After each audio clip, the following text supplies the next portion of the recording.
Dans Jean 3,6, la première lettre du premier mot « esprit » est un « E » majuscule. C'est le Saint-Esprit. La première lettre du deuxième mot, l'esprit, est minuscule. C'est l'esprit humain. Dieu est esprit et seul mon esprit peut être renouvelé et non pas mon corps. Le corps restera corps. Nous ne pouvons pas avoir un corps en acier après notre nouvelle naissance. Nous restons tels que nous sommes. Nous devons manger, nous devons travailler, nous sommes fatigués, lassés.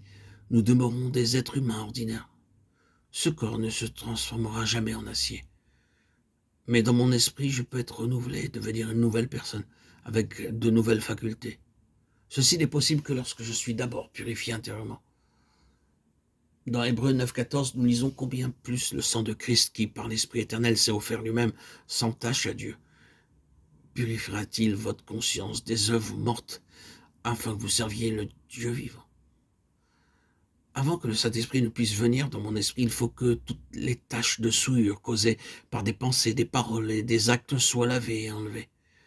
Dieu a placé un appareil enregistreur dans nos cœurs.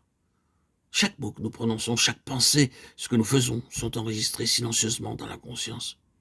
C'est l'appareil enregistreur de Dieu. C'est pourquoi, sur leur lit de mort, des hommes sont souvent troublés par une conscience souillée. J'ai vu des gens dans la terreur. J'ai lu que des hommes tels que Voltaire, le célèbre agnostique français, avaient coutume de se moquer de Dieu, de le ridiculiser dans bon nombre des livres qu'il écrivit. Dans ses conférences, il parlait contre Dieu, mais sur son lit de mort, tout tremblant de terreur, il poussait des cris. Sa peur était si terrible qu'aucune infirmière ne pouvait le veiller plus d'une nuit. C'est parce qu'il était troublé par une conscience souillée. Mais j'ai vu beaucoup de gens sur leur lit de mort qui n'étaient pas prêts à mourir.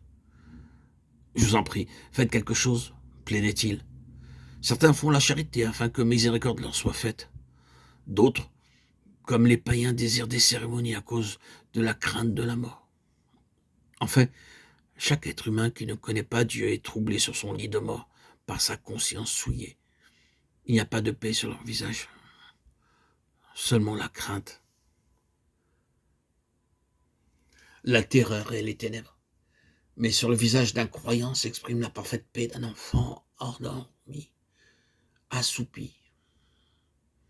Dieu déclare dans Jérémie 17,1 « Le péché de Juda est écrit avec un burin de fer, avec une pointe de diamant. Il est gravé sur la table de leur cœur et sur les cornes de vos autels. » La marque profonde est présente. Aussi, avant que le Saint-Esprit puisse renouveler mon esprit, ma conscience souillée doit être complètement purifiée, nettoyée et lavée de toutes les taches gravées par mes pensées, mes péchés ou mes actes. Et ceci est uniquement possible par mon Seigneur et par son précieux sang.